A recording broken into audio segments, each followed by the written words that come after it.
everyone. Welcome to another episode of Tourpreneur. I'm Mitch Bach, and today my guest is Corey Schneider of the New York Adventure Club. I wanted to talk to Corey because he has built a business that has survived and thrived through COVID and now into our sort of in-person world once again, but with a really different angle than you normally see on your regular kind of walking tour company in a big city like New York. I'm excited to dive in. So welcome, Corey, to Tourpreneur.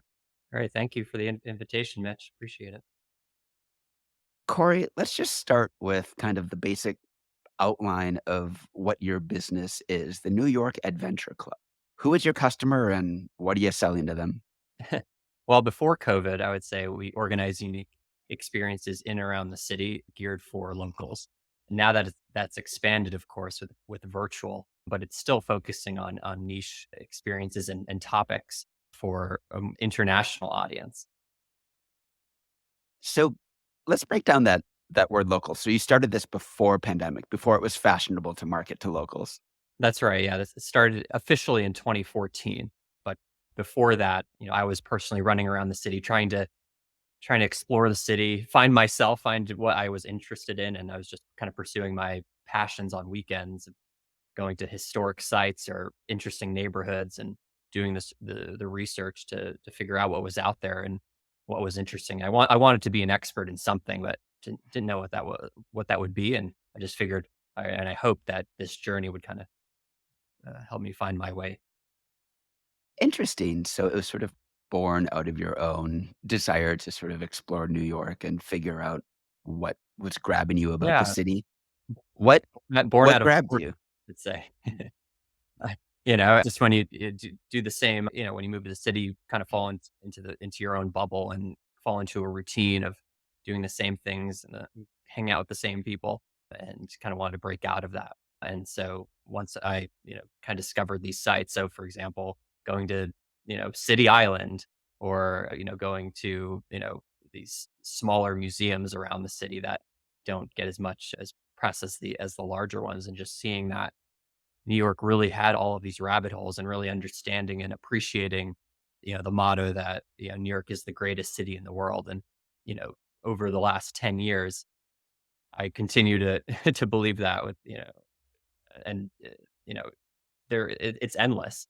Even at this point, every week, I'm discovering something new, which is great, which is engaging, and, something that most other cities in the world, you know, just can't compare with the depth. I agree. It's not a belief, it's a fact. New York is the best city on earth, and That's yet it it often ends up being sold as just a list of attractions that you have to try to make it through when you are a visitor to the city. So I mm, really I mean, you could spend 14 days just going to observatories and museums and all of the things that are in your little city pass booklet. So I like that you've sort of approached it from the angle of the local who is much more of a connoisseur. What I like even more is any business that is built on kind of an emotional need or a human need, right? And the human need of so many people in our cities is, yeah, we're overworked and we lack creativity for how to fill our precious free time. And so I'm wondering when you noticed that your personal boredom cures were potentially a business. yeah. So on my birthday in 2013, in December, I created a Facebook group, and it was really just aimed and geared for my, maybe 40 or 50 friends who I invited without their consent into this group. It was called New York Adventure Club for non-boring people originally. And all it was I would curate a weekly newsletter of just interesting things going around the city, more obscure and more, things that would hopefully speak to them. They spoke to me, and posted pictures of when I would go to some of these events, and thinking, I would generate a little FOMO, and more people would want to come out. And I was always able to get like one or two people out, but I don't know. I was convinced that if I started to do a little more of the work, that they would come along. I felt that was the blocker. It wasn't an interest issue. It was just it was an organization issue. And so, yeah, that group was, Facebook group was, for the first 2 or 3 months, I was mostly speaking to myself, And I figured, okay, you know what?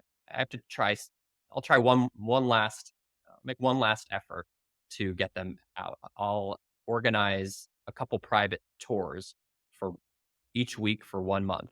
I'll do all the work. I'll buy the tickets and organize the dates and times, and all they have to do is show up and pay cash. I try to just make it as simple as possible so that they couldn't, you know, they couldn't come back with some excuse or et cetera. So, but wary that there would be an excuse, I promoted one of the tours in a local blog, not my own Facebook group, and with the idea that, okay, maybe if I, wrote a little article about this, one of the sites we're visiting, and had a little link to the Facebook group that, maybe I'll get a couple people to join and I won't lose all my money on this private tour.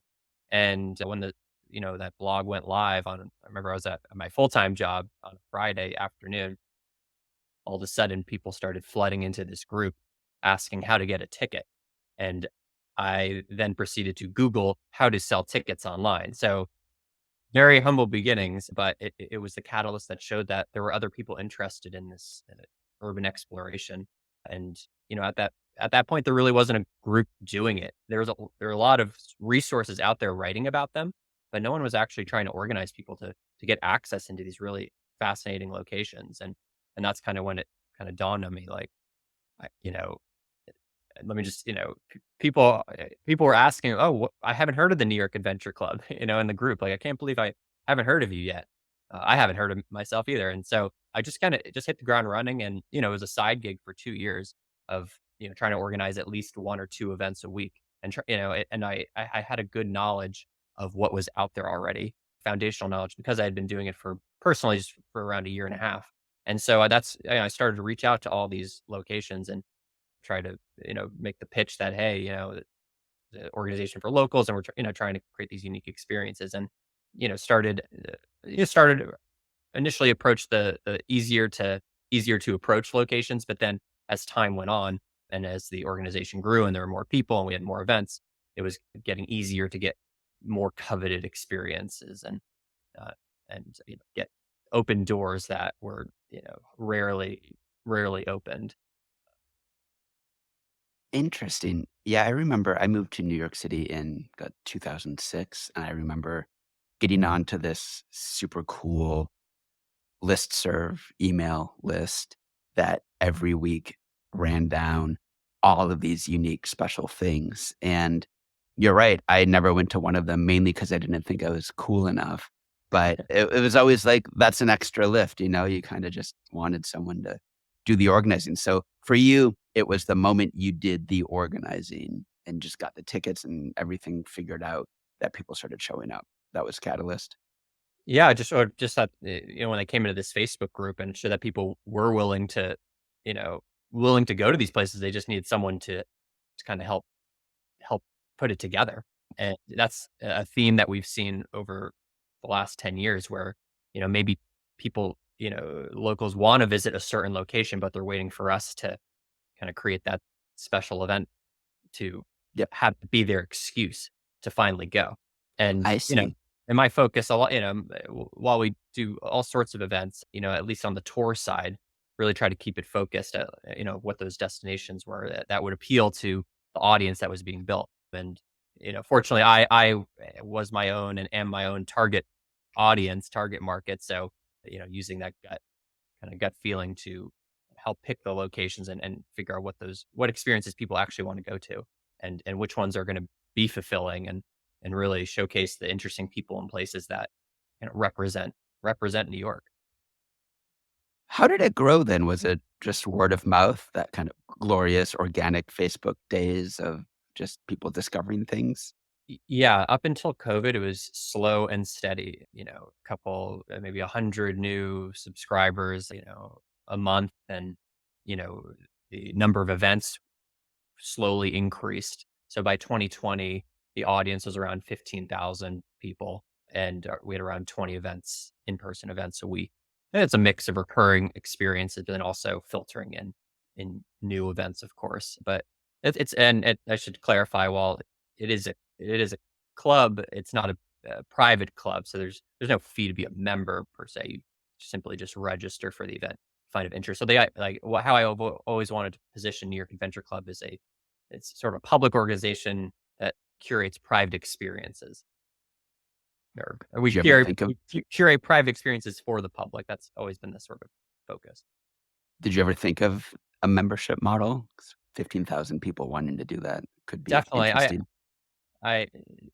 it makes things a lot more complicated, and I am the only full-time employee of New York Adventure Club, and I purposely created it so that it's a very small team, and to add a proper membership layer would be, then there's expectations that come with being a member, a paid member, and so to, to eliminate that conflict, I just decided, let's, you know, just base the revenue model around the events themselves, and, the more and just design the organization so that it's really easy to repeat events and get and up the frequency of an event if it's more popular than others. Yeah, that's how I feel about the Tourpreneur Facebook group when somebody DMs me complaining or telling me I should do this, and I'm always like, "Well, are you getting more than 0 cents worth of value out of this group? That's Then right, that's right. Yeah, well, free events are ironically one of the more challenging. You get a very mixed audience there's, of course, people who wanna be there, but then there's also people who are there just because it's free mm, and they might not be as interested in the whatever that topic is. And then also your RSVP rates are 50% if you're lucky. And, for even for our free events that we do run, unless it's our a happy hour, we have a sort of reservation deposit where you do pay up front as if a normal ticket, but then we refund on the back end if you actually show up. And even that ensures a more attentive, audience and the sort of people that you're looking to get for that sort of event. Not that I'm trying, I don't care who comes to the event, but what I do care is that people who do show up are interested in the event because if the if the guests are a bad fit or there's an issue, then guess what? We might not ever be invited back to that you again. want intentional attendees." Yes, you want people Um, asking those great questions and reflecting well on the organization. so we're not to COVID yet, we're not talking virtual yet, just in the Correct. kind of glorious halcyon days of the adventure club, what kind of experiences were you deciding merited it being a New York Adventure Club experience? Give us some Yeah, examples. a whole range. So, for example, just picking things out of randomly, we visit a small fabric flower maker in the garment district, the last one of its kind. A lot of these silk and fabric flowers are made overseas now, but there's still one family owned business in the garment district. And, this is on the seventh floor of a building. You would never see it. You never interact with it. But, when you go up there, learn their kind of the incredible story and you see the machines that have been operating for, you know, probably over a century. And just to see this incredible craft up close, that's a sort of, prime example of, showing you something that you definitely wouldn't have, you know, walked by on your own. And, another experience could be, we visit a lot of houses of worship. So we have a special behind the scenes tour of Temple Emmanuel, one of the largest synagogues in the world on Fifth Avenue. And, just to kind of walk into this sort of awe inspiring Art Deco, masterpiece is just, it's incredible. It's really breathtaking.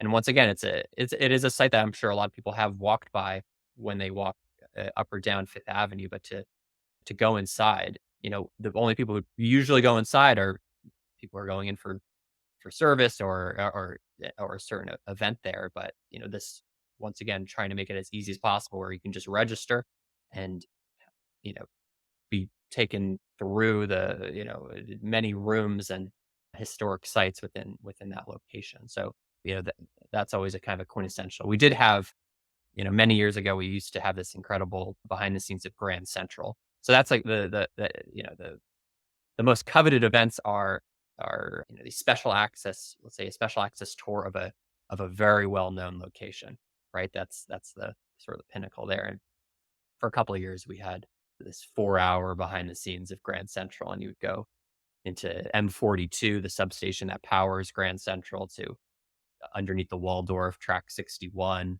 to, the operation control room. I mean, it had all the bells and whistles, but, you know, over the years, certain events that pop up, unfortunately, might disappear. So that's why a lot of people do try to, when they see a new event in our lineup, they want to go, because you never know. And it is that Grand Central is an exception, but let's say we're going inside someone's private apartment, right? And then a year or two later, they move. Like, we used to do this event at this guy's apartment. He essentially like had an arcade in his apartment, and so we'd have a sort of like arcade game night in his apartment.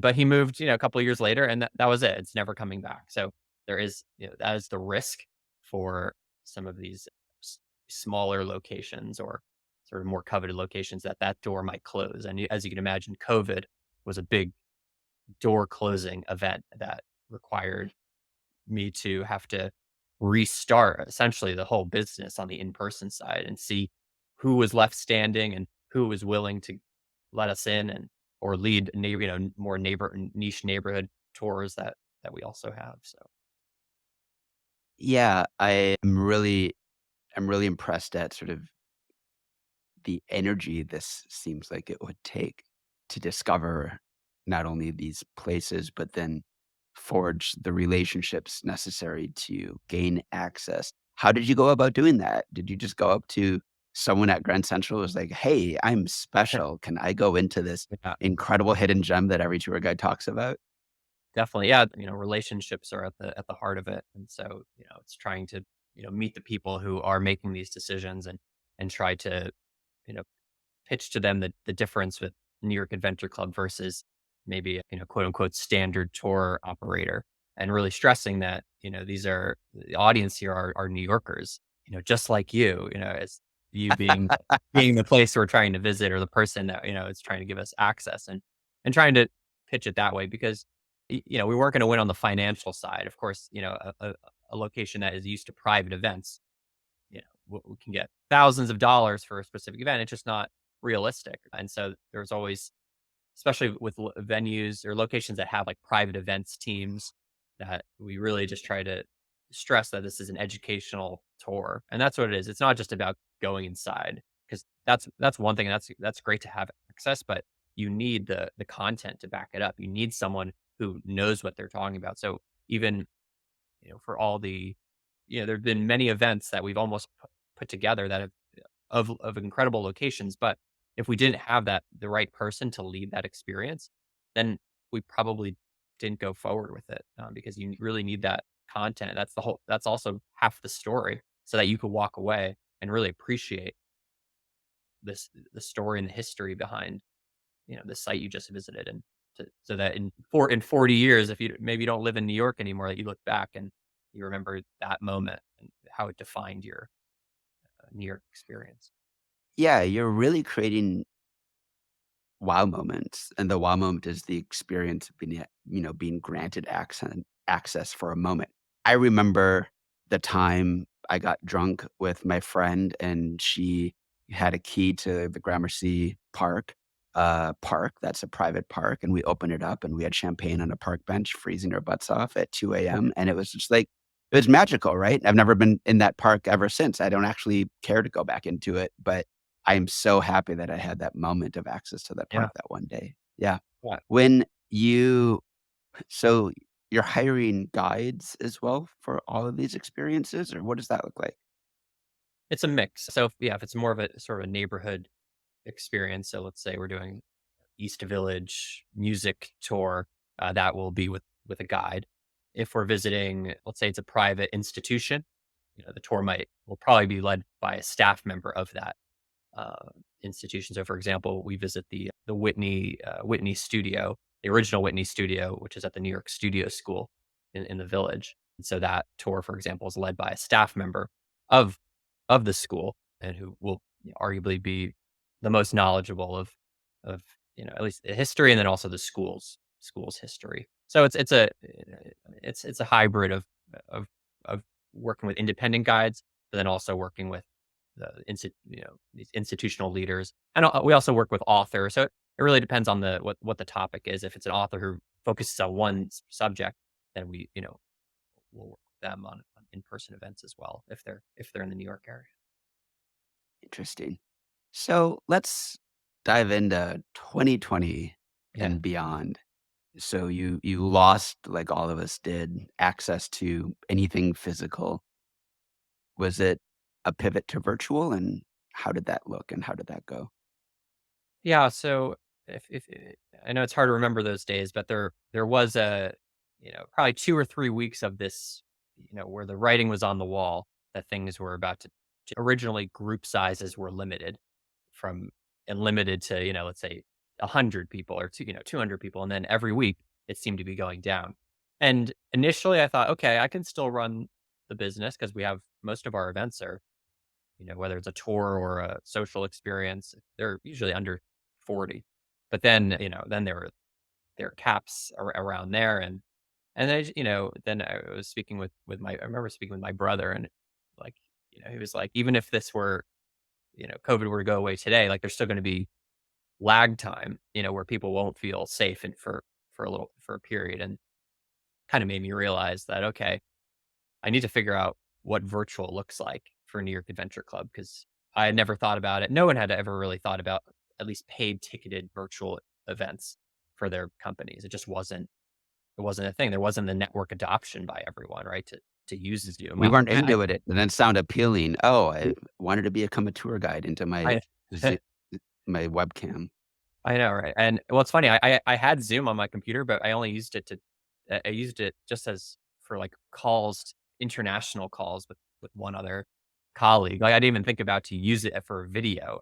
So these are sort of novel concepts. But yeah, so I had to think about what virtual looked like, and like another phenomenon was that my calendar was being completely wiped out. Like there were no events, there were no meetings, which was nice for a little bit as a small business owner to not to see an empty calendar. It was nice for a little bit, but that I had nothing to do, and all the event partners I worked with had nothing to do either. Right? We couldn't do any work, and so once I figured out what the most convincing type of product would be that people would pay something for, then I turned around and started to talk with everyone I worked with and say, hey, we have this great in person event. Let's say it's a tour, how do we adapt this for virtual? Like, what does that look like? And so the lowest hanging fruit, we had started a in-person lecture series that the fall, of 2019. So those are the first people I reached out to because that seemed very obvious. Instead of presenting inside a lecture hall, just do it online and you already have the presentation slides. Great. Then the next step were tours that we had of like a neighborhood tour. Okay, can that guide lead a virtual lecture of that topic? And then the more complicated ones were, how do we convert this tea ceremony, Japanese tea ceremony, into a virtual experience? How do we, convert a murder mystery event into a virtual one? And so once again, had Can I there. can Yeah, I go can ahead. I stop you there and ask you that? How do you Sure. turn a murder mystery into a Zoom Well, presentation? we, kind of was like a hybrid of kind of like work like trivia in a way where, Uh-huh. content was shared via slides and little videos, and then teams would huddle with their virtually to go through the questions and try to figure out the answers of who killed who. So definitely a Gotcha. different experience, but it was fun to try completely different events out and just see how they stuck.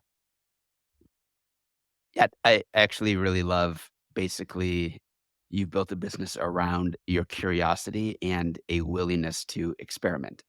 You don't Yeah, seem too hung up on, "Oh, is this gonna be a really big business model?" Like, "Let's try it. Let's see what sticks."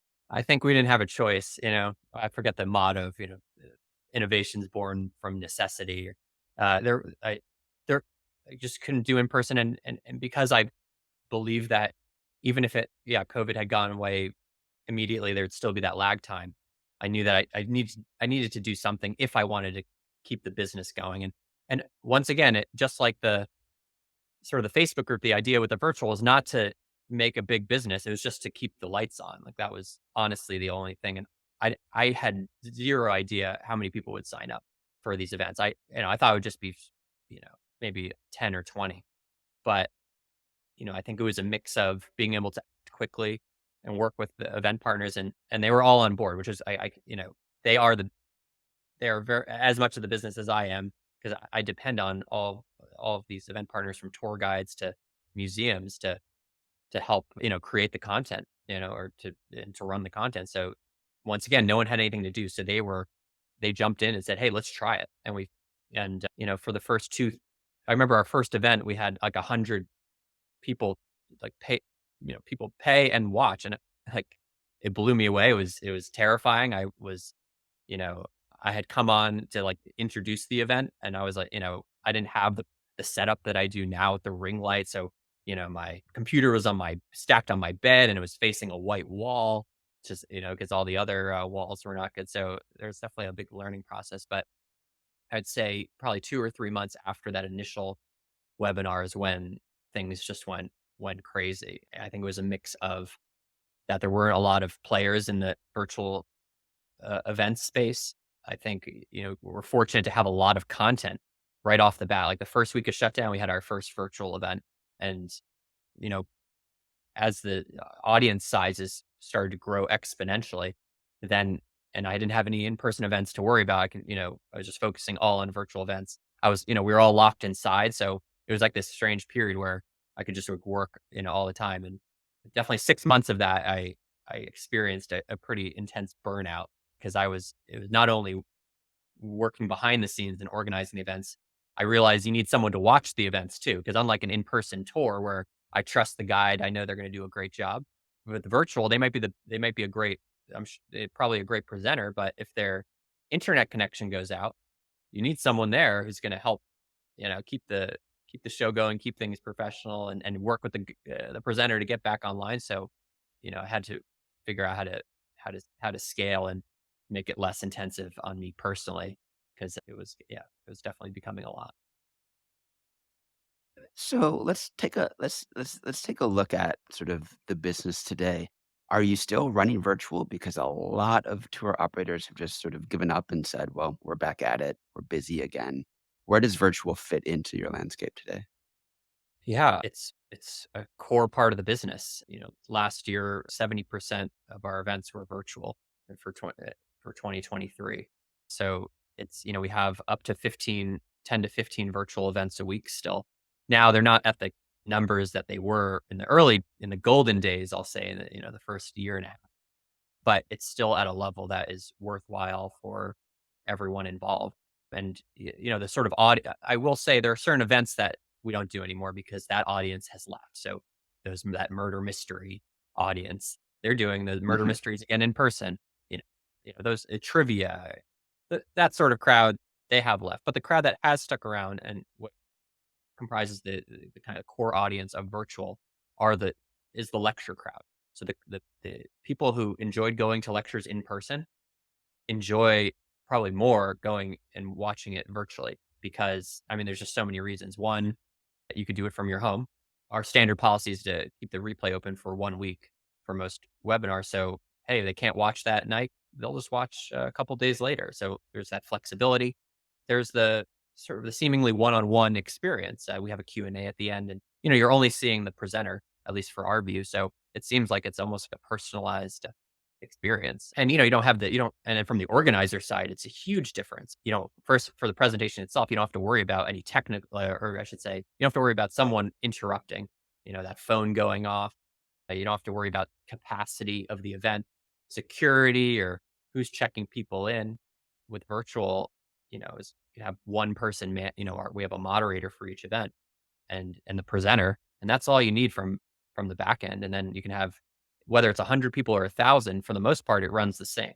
So that's the big advantage of virtual. And so a lot of pretty much all our content, other than there are some exceptions, are more of the lecture style. So through that, we've connected with just incredible educators, whether they're art historians, tour guides, authors, who maybe, yeah, let's say authors who written a book on an incredibly fascinating topic. Some of them have commented they've made more hosting webinars than they have with book sales. And once again, I think it just speaks to the power of an event, of a ticketed event, that it gets people to act and gets people to tune in and really take it seriously. And so the people who do show up and who do pay, even, even if it's not that many, are going to be really into that topic or really want to learn about that topic, and whether for entertainment or, for their own education. What ticketing software are you using to sell these? So I've been a long time user of Eventbrite, the ticketing platform, and I'm actually part of a sort of like ambassador program of Eventbrite for the last couple of years, just because we're, one of the more active event organizers out there. Mm, But the webinar platform that we use is called Livestorm. It's a French-based webinar platform. I should say it's also, yeah, did I say it's web-based? So you don't have to download any mhm, program. And you might be asking, why didn't you use Zoom like everyone else during COVID? And in that initial phase where I was figuring out what a virtual event would look like, I absolutely considered Zoom. Right, we were all using it, but I felt for the sort of events that I was running, of it like a ticketed event that was probably going to be like a sort of virtual lecture style. There were a lot of disadvantages to Zoom.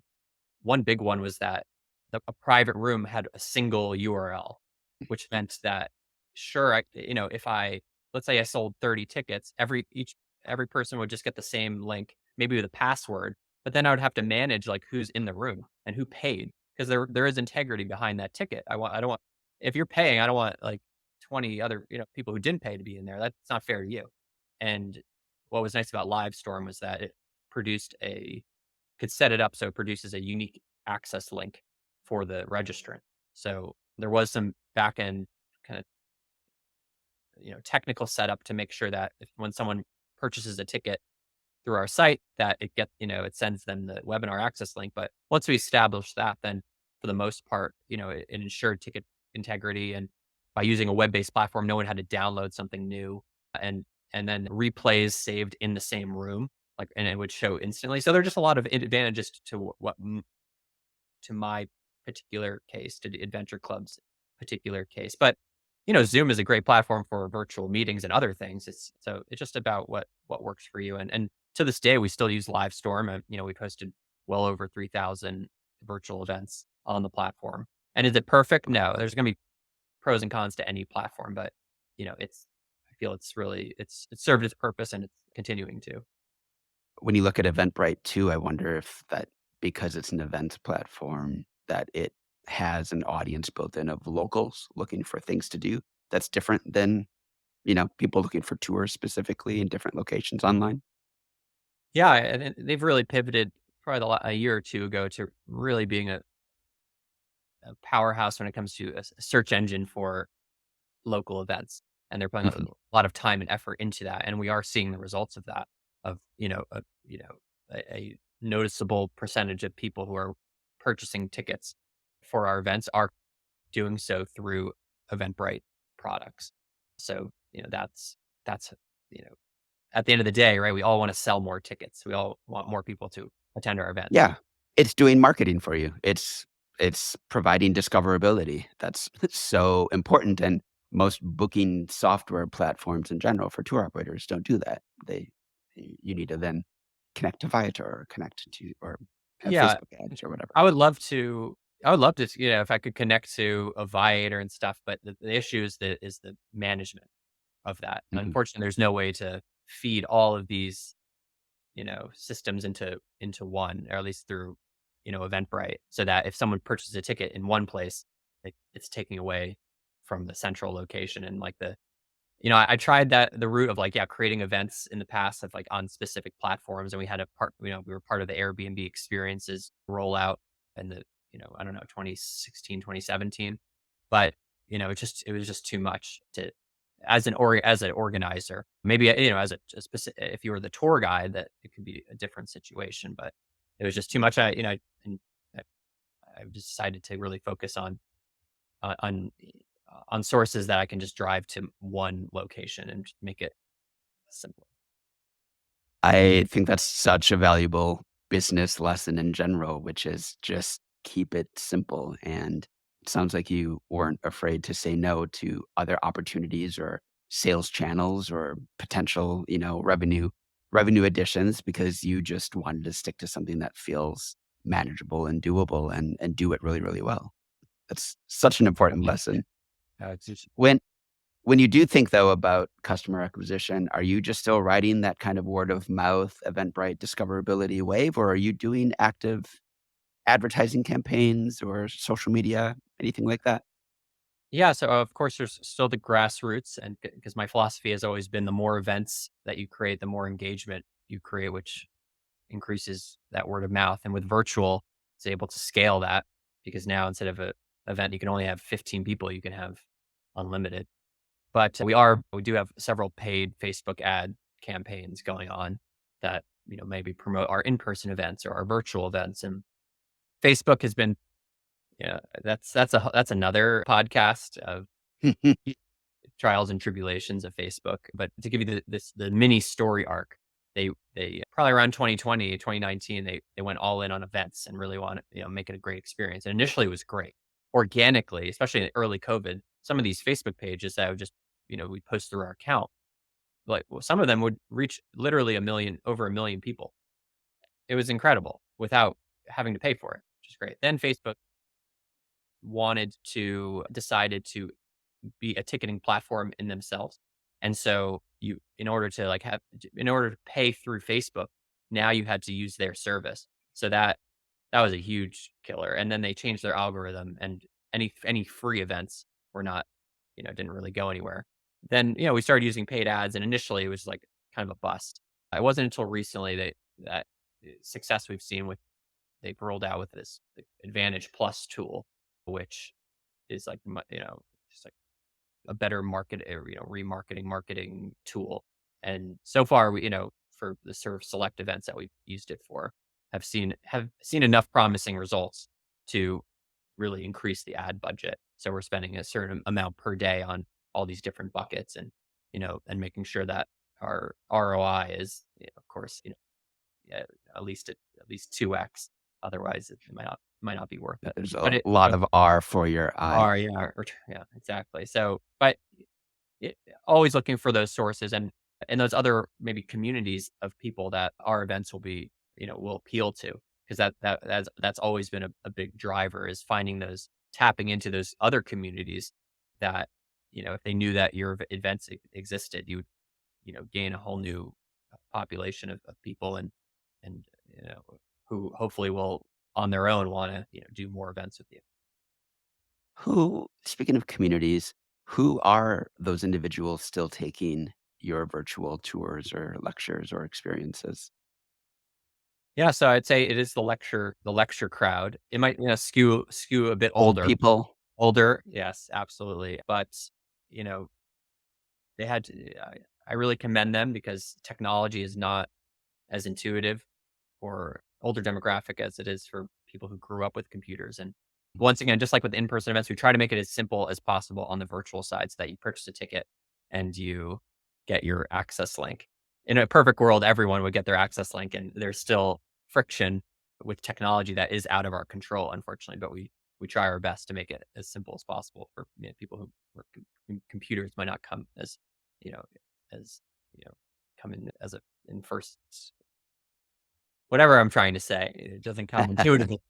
But some other events that we do lead that are different demographic virtually. We have a whiskey tasting once a month where we send your kits are sent out to people's homes, and so through that we see a whole range of people signing up. We see families and friends all signing up for it so that they can kind of partake in this shared experience virtually.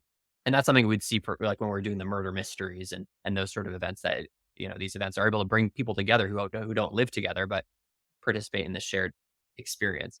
And because everyone was forced to use Zoom and web-based platforms, it's able to bridge the divide between, a generational divide, so that way you do have events where, it's the parent and the child who are living in different states able to kind of come together and watch this program. So we know that, that's definitely happening. We also see people who, maybe they're educators themselves or historians, and they're watching a program on, let's say the story of London, and they want to, they want to see, learn some more information, or if it's, one of the many Gilded Age events that we lead. I should clarify or specify that while we host a range of virtual topics, there are certain topics that do better than others. And so the biggest subcategory revolves around the American Gilded Age.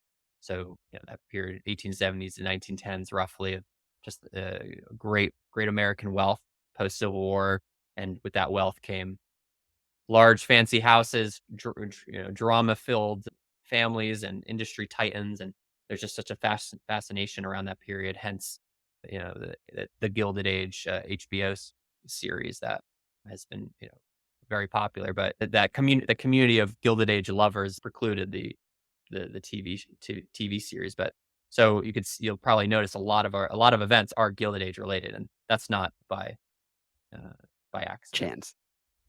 That's really interesting. I mean, I love the idea of actually going out there and seeing which kind of niche groups or, affinity groups based on certain topics that your destination might be really good at sharing the Yeah. story of.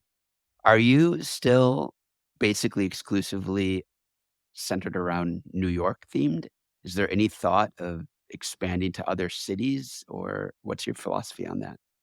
Yeah, so the virtual events, while they initially started with a more New York focus, just because that's who we worked with, like New York guides, et cetera, it Mhm. quickly expanded. And so that if you visit our virtual event site, you'll see that, you know, there's of course some New York centric events, but then there's topics that are have nothing to do with New York. So how to dine like a Victorian, architecture of 50 towns in 50 states, or something about Hitchcock. So the topics range, and that's been the sort of international expansion. And we work with presenters both here and abroad. So we have French presenters, Dutch, from the UK. So able to really have this great diversity when it comes to content. Famous archaeologists who are in the field and talking about the history of King Tut, but then also showing their work in Egypt. So it's really, virtual really opens the doors for some really interesting topics, experiences, and connecting with people that you would never have connected with for in person.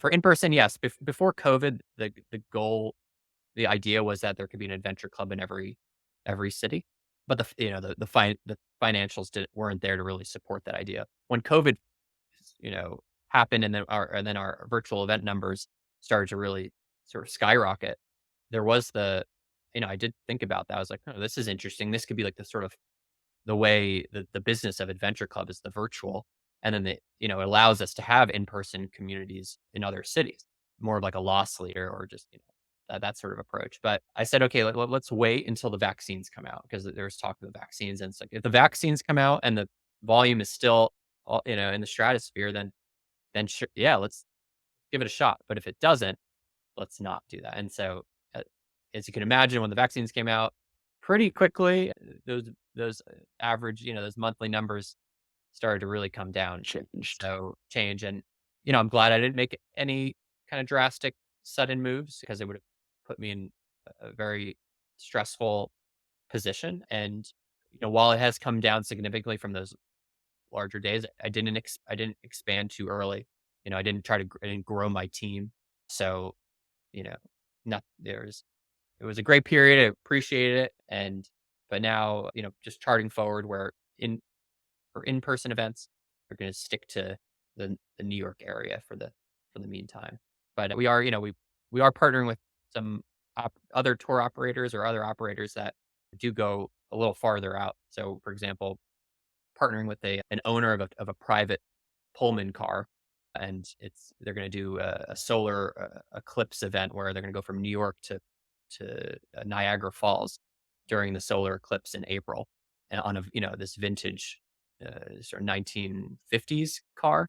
And so you know that's great because essentially pass them off to the train conductors, and they get to take this multi-day trip, you know back back and forth between Niagara Falls. So those are the sort of partnerships, and we work with another operator who does like ski trips and apple picking and stuff. And early in the early days, I used to organize sort of charter bus experiences. But for anyone who organizes charter bus experiences, if you don't fill the bus, you lose a lot of money. So Yep. Yep. I experienced that firsthand. Or I organized what I thought were these great, New York brewery. I had a New York brewery trip up the Hudson, and one of like in the Bronx used to have multiple breweries. And so what a great idea, right? Have a bus trip where you go to different breweries and, after having a bus for 50 with only 5 people on it, that's when you know it's probably, not meant to be. So, I'll partner with other people who focus specifically on that. Yeah, and those bus prices have only tripled since then. I'm Corey, just to wrap up, this has been fascinating and I think a fantastically fruitful line of thinking for tour operators who are looking at all the different ways that they can connect with their locale and also locals. What has helped you along the way as a business owner? What resources or people or books or anything? What's been a guide for you? Well, just to, plug Eventbrite again, they've done a lot of work recently, and what I was part of was this creator collective, essentially all of these resources for event organizers, from, articles on kind of best practices to interviews with different people, just like your series. So, they're trying to position themselves as a hub for, you know, for event organizers and operators who, want to maybe expand their business or just see what's out there and get some ideas. I think that could be a great resource and probably a quicker one, right? Like, so something that I probably would have dove into if it existed when I was building my business. I think just through my business, it's been a slow and steady rise. So because I've had the luxury of time, I've been able to learn through trial and error. So, those events that I ran that I thought would be great, and then they weren't great, or they weren't marketed well. Like, okay, how can I adjust that? So it's a little more like learning on the fly. And of course, the people I work with, other event partners you know, are people I listen very closely to about what sort of events that work for them or, what they're trying to achieve. At the end of the day, you want it to be a win-win situation. So, whether that's me working with a private institution or if it's a tour operator working with a private group, really just figuring out what exactly they want. I think that's like half the battle. And then being able to, just kind of present them options. As far as resources, like for my own sake, for finding these hidden gems, I'm reading all of these different local publications. I'm signed up with all these newsletters, like the Skint, for example, or Nonsense NYC, or uh, Nonsense, that's the one I uh, was on, yeah. yeah, Yeah. definitely. Obviously, there's time out. Facebook used to be the gold standard. This is back to our story of Facebook used to be great for events. I left out the part where they just abandoned it because it didn't make billions of dollars, and so it's worse off than it was before. But searching for upcoming events was the best. You could filter. Everyone was using Facebook events. I think we talked about this even earlier, and unfortunately, that has splintered. So it's once again, yeah, things are coming and going. So you have to always keep your eye out. But for me, it's like following those local sort of publications and word of mouth is huge. Like tapping in your community is the best way to learn about new experiences and to have that introduction. Even this week, someone introduced me to one or two new potential event partners, and maybe on the virtual side or the in person. So, as you grow your community, you know, if you're going for public events, that if you're focusing on the event, which should be the most important part, and making sure it's a great experience, that the people who go on it will be encouraged to help you out or to connect you with others who will open more doors. And so I think it's just so important to keep an open mind and just really focus on what you're providing. Is it really, the best it can be? I think a lot of, yeah, unfortunately, well, some, operators, maybe more geared for tourists might just think about, oh, I just need to get them in and out or, you know, make it quick. But, you, at the end of the day, you really want to make sure it's a lasting experience so that, there's, you know, you gain fans along the way. I love it. Fantastic words of advice, fantastic insights, and a great way to end. So, Corey, thank you so much for taking your time to Hey, share your thanks so much. insights with the Tourpreneur community. It's great to chat with you. Can't wait to read up on your or listen to your next podcast.